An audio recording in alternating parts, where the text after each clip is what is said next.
You were born at a specific frequency, vibrating at this specific frequency. And as you grew up, your brain started to take environmental stimuli of all the things that happened to you and the things that you experienced, and started to create a picture around your self identity and how life works and how it's supposed to function.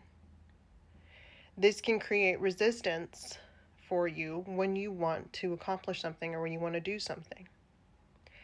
So, the way that it works is you're at this frequency. There's always vibrational levels in between. So think of it as a one big, huge dimensional frequency, and then in between there are layers of frequency, and in between those layers of frequency there are vibrations.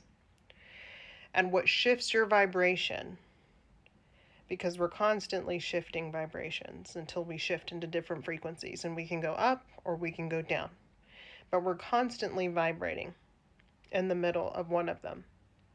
And what shifts the vibrations are the emotions and the feelings that come into your body. If you can let them move through you, then you shift because you've learned it, your central nervous system's acclimated to it, and you can shift. What keeps us stuck is when we don't feel it. It gets stuck in our fascia, and our fascia acts like a net, a strainer, because your body is a filtration system for your quantum computer brain. It's also like a storage system because the storage is when things get stuck in your fascia. And it keeps catching on to these things and these emotions. And when we were little, we didn't know how to process any of this. So it got stuck. It covered up our frequency. It moved us down a little bit and shifted us lower. And as we get older, we have to move through it. We have to let it go in order to move away and to let these things go so that our own frequency can be louder, so that it can attract what we want, right? So think of the fascia as like a sticky sludge, and it builds pressure in your body, causing pain and causing your mind to race. So we have to feel it, and we have to let it move through us, knowing that what we're feeling is temporary. And that's hard to do when the mind and the body are making this connection and racing and racing and racing. So we have to try to learn what it means and what it's trying to show us. So we have to sit with it. You have to sit with it. You have to use your tools to breathe through it. Let it come up and feel it. Grieve it if you need to.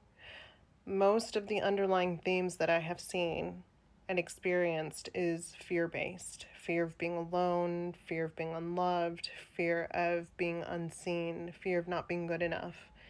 And over time, this gets stuck in your fascia. It causes depression, anxiety, especially if it's childhood trauma, because you don't know how to process that, or things that happened to you in childhood. Maybe you were, overly criticized. All of that creates trauma in the brain. The brain scans look the same, whether it's big T trauma or little t trauma. So we keep creating reality, trying to understand ourselves, trying to understand these situations so that we can move through it.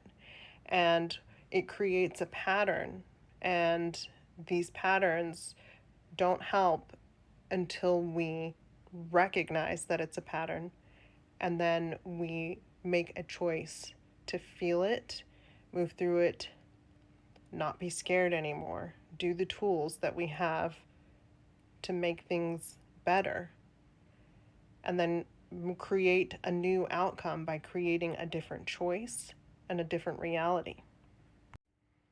And the reality changes when your frequency changes. So all of these things that you're experiencing are vibratory states, and you keep shifting in and out of these vibratory states. But as you understand, as you move through it, it's the same thing. It creates safety in yourself, trust in yourself, and trust and safety in your nervous system. And then you calm down enough and you metabolize that pain and you understand where it's coming from and you feel it. And then you take action and you create a new reality from that action. I hope this helps.